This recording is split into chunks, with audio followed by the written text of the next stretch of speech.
Unit 12 my last duchess written by Robert browning.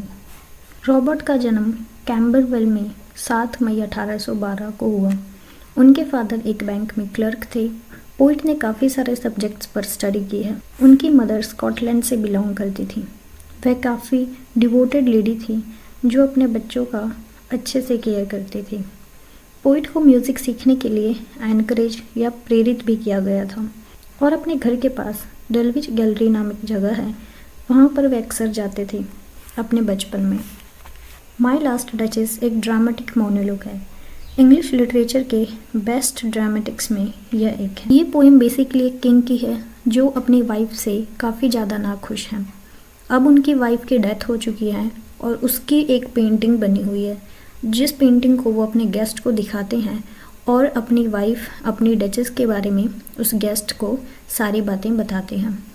इस poem में speaker Duke of Ferrara एक city और cultural centre है और इस सिटी का ये ड्यूक है या किंग है। एक इटालियन ड्यूक के पैलेस में एक इन्वॉय यानी एक दूत आया था जिसकी बेटी से वह ड्यूक मैरिज की बात कर रहा था। मतलब इसके पैलेस में एक दूत आया है और उससे ये जो ड्यूक है, ये किंग है, उससे बातें कर रहे हैं। और यह ड्यूक विडोवर है यानी विधवा है, जो अपने गेस्ट को अपनी फैमिली पोर्ट्रेट गैलरी में ले जाता है और वहाँ अपनी लास्ट डचेस यानी अपनी लास्ट क्वीन की पोर्ट्रेट के सामने रुका और कर्टेन हटाकर, पर्दा हटाकर उस पर कमेंट करना शुरू कर दिया। यह पोर्ट्रेट बड़ा ही फाइन था और ब्यूटीफुल था। ऐसा लगता है कि उसकी वाइफ की आत्मा इसमें आ गई है। पेंटर जिसने इसे बनाया है उसने इस पर काफ़ी सारा टाइम और लेबर लगाया था। तुरंत ड्यूक ने अपने गेस्ट को बताया कि उसने जानबूझकर एक फ्रायर को आर्टिस्ट के रूप में नाम दिया है। ऐसा इसीलिए क्योंकि डचेस के फेस पर डीप पैशन की झलक हमेशा दर्शकों को अट्रैक्ट करती थी। ऐसा लगता है कि उसके अपने हस्बैंड के लव के अलावा और कुछ भी सेंस होता है। अगर उसमें इतना करेज होता तो वह ये क्वेश्चन उससे उस टाइम कर लेता। और फ्रायर के नाम को मेंशन करने से डचेस और पेंटर के अफेयर के बारे में कुछ जानने में मदद मिल सकती थी।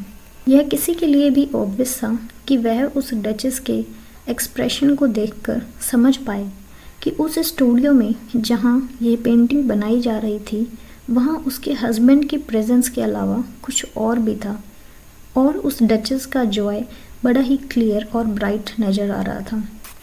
लेकिन यह पेंटर के किसी कैजुअल रिमार्क के कारण हुआ होगा और या तो एक सुझाव कि उसके मेंटल को, उसके रिस्ट को इतना ज़्यादा नहीं कवर करना चाहिए था। यह कि उसके फेस पर छाई हुई धुंधली और लालिमा को कैनवस पर दोबारा प्रेजेंट करना इम्पॉसिबल था। उसके मामले में, मतलब ड्यूक बताते हैं कि उनकी डचेस के मामले में एक फॉर्मल और एक थोड़ी सी तारीफ भी उसे खुश कर देती थी। डचेस का नेचर इतना ज़्यादा इनोसेंट और हैप्पी था कि वह जल्दी से खुश हो जाती थी। वह सबके साथ समान रूप से स्माइल करती थी और सब कुछ उसे खुश कर सकता था। उसके फेस पर सेम टाइप की स्माइल थी जब उसके हस्बैंड यानी ड्यूक ने उसके लिए कुछ स्पेशल किया और जब किसी मूर्ख आदमी ने चेरी भरे पेड़ की एक टहनी तोड़कर उसे दे दी। मतलब वो इन दोनों सिचुएशन में सेम तरीके से स्माइल कर रही थी। लेकिन वो ड्यूक है, उसका हस्बैंड चाहता है कि अगर उसने अपनी वाइफ के लिए कुछ अच्छा किया है तो वो उसे और अलग तरीके से अप्रिशिएट करे, ना कि वही सेम स्माइल जो वो उस मूर्ख पर्सन को देती है। और इन सब चीज़ों की वजह से वह ड्यूक अपनी डचेस से, अपनी क्वीन से काफ़ी नाखुश था। छुपते हुए सूरज की चमक को देखकर भी वह उसी तरीके से स्माइल करती थी।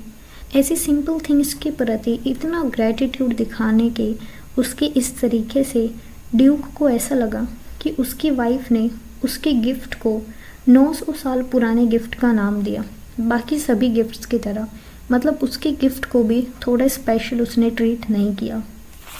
नेचुरली इससे ड्यूक को काफ़ी गुस्सा आता है।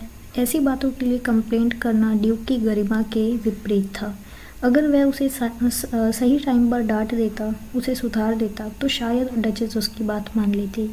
लेकिन ऐसा करने से ड्यूक जो है उसकी डिग्निटी को ही हानि थी, उसकी डिग्निटी गिर जाती। हर टाइम डचेस का एटीट्यूड बढ़ता जा रहा था और ड्यूक ने एक्शन लेने की सोची। और इम्पॉर्टेंट ऑर्डर्स दिए, फिर डचेस कभी नहीं मुस्कुराई। ड्यूक ने उसे ऐसी सिचुएशन में डाल दिया जहां वह ड्यूक की चिंता और इंसल्ट नहीं कर सकती थी।